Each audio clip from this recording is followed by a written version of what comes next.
প্ৰথম কথা এটা স্পষ্টকৈ কথা ক'ব বিচাৰিছোঁ যে মুখ্যমন্ত্ৰীজন কাৰ, হিন্দুৰ মুখ্যমন্ত্ৰী নে মুছলমানৰ মুখ্যমন্ত্ৰী?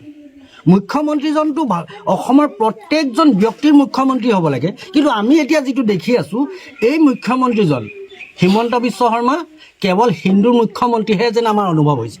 কিয়নো এইজন যি ফাজিলা খাতুন তেখেতক বাংলাদেশী বুলি ঘোষণা কৰিলে, তো ঘোষণা কৰিলে এক আচৰিত কথা, তেওঁ ককাই ভাই বাই ভনী চব ইণ্ডিয়ান, তাৰ মাজত ধৰি ফাজিলা খাতুন কেনেকৈ বাংলাদেশী হ'ল?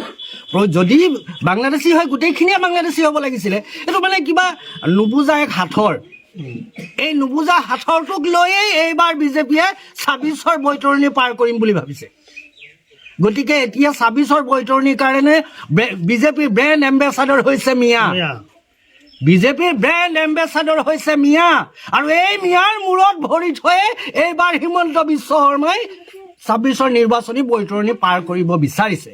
গতিকে এই নিঃসহায় অসহায় দুখীয়া দৰিদ্ৰ ব্যক্তিবিলাকৰ মূৰত ভৰি থৈ যদি কোনোবাই পাৰ হ'ম বুলি ভাবিছে, তেনেহ'লে ইয়াৰ বিচাৰ কিন্তু দুখন আদালত আছে।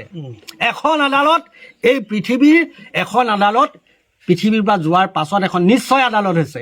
আমি সেইখন আদালতলৈও ফৰিয়াদ কৰিম যাতে এনেকুৱা ব্যক্তিয়ে সেইখন আদালতত হ'লেও শাস্তি পাব। কিন্তু আমি আশা কৰিছোঁ যাতে মিয়াক লৈ যিটো ৰাজনীতি কৰি, মিয়া ৰাজনীতি কৰক, আমাৰ একো আপত্তি নাই, কিন্তু এজন ব্যক্তিক ডাইৰেক্ট বাংলাদেশী বুলি ঘোষণা কৰি দিব, ঘৰৰ সকলো মানুহ ভাৰতীয়, তাৰ মাজত এজন বাংলাদেশী কেনেকৈ হ'ল?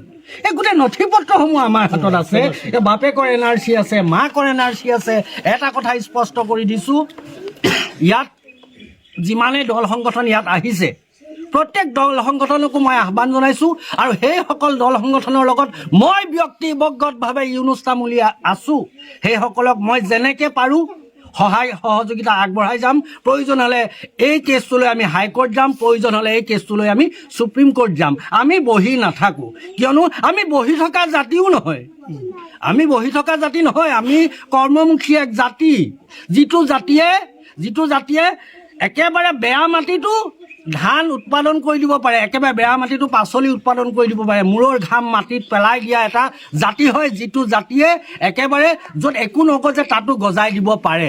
গতিকে এনেকুৱা এটা জাতিৰ হৈ নিশ্চিতভাৱে যুঁজি যাম। আৰু এটা কথা কৈ যাম, এই কথাষাৰ কোৱাৰ কাৰণে যদি কোনোবাই কয় যে উজনিৰ পৰা আহি ইউনুছ তামুলীয়ে নামনিত ৰাজনীতি কৰিবলৈ আহিছে, হয়, মই উজনিৰ পৰা আহি ইউনুছ তামুলীয়ে নামনিত ৰাজনীতি কৰিবলৈ আহিছোঁ, কিন্তু ৰাজনীতি কাৰ কাৰণে কৰিবলৈ আহিছোঁ, কথা কাৰ কাৰণে ক'বলৈ আহিছোঁ, এই দুখীয়া দৰিদ্ৰ নিচলা মুছলমান ব্যক্তিসকলৰ বাবে মই ওলাই আহিছোঁ আৰু ওলাই যাম। আৰু তাৰ বাবে ক'ৰবাত যদি কাৰোবাৰ ৰোষত পৰোঁ, মোৰ দুখ নাই, আক্ষেপ নাই, কিয়নো ক'ৰবাত কেতিয়াবা কিবা এটা ভাল কাম কৰিবলৈ যাওঁতে ক'ৰবাত কাৰোবাৰ ৰোষত পৰিবলৈ হ'লেও আপত্তি নাই। কিন্তু এটা কথা স্পষ্টকৈ ক'ম, বৰ্তমান ৰাজনীতিত মিয়া বিজেপিৰ ব্ৰেণ্ড এম্বেচাডৰ হয়, আৰু এই ব্ৰেণ্ড এম্বেচাডৰৰ মূৰত ভৰি থৈয়ে এইবাৰ নিৰ্বাচনী বৈতৰণি পাৰ কৰিম বুলি ভাবিছে। ইমান দিন হ'ল, এতিয়া নিৰ্বাচনৰ আগে মানুহক বাংলাদেশী কৰাৰ মূল উদ্দেশ্যটো কি?